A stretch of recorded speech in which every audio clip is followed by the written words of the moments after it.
Hi guys. How my client made a Mercedes 300SL Gullwing himself.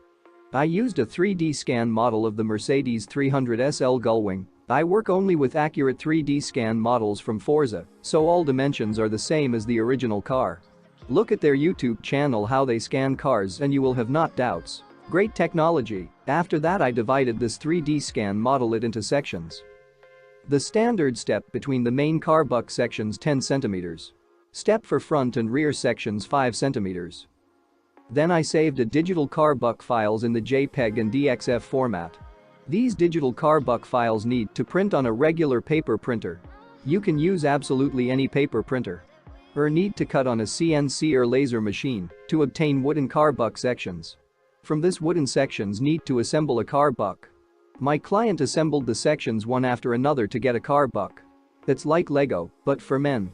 Everyone can do it easily. Then the space between the sections need to fill with construction foam and the surface covered with construction putty.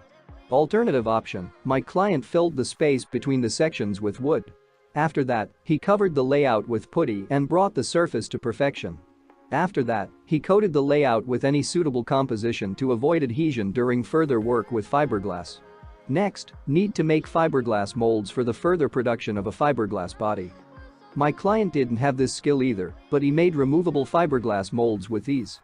The main thing is that you made fiberglass molds once, you can make many fiberglass bodies.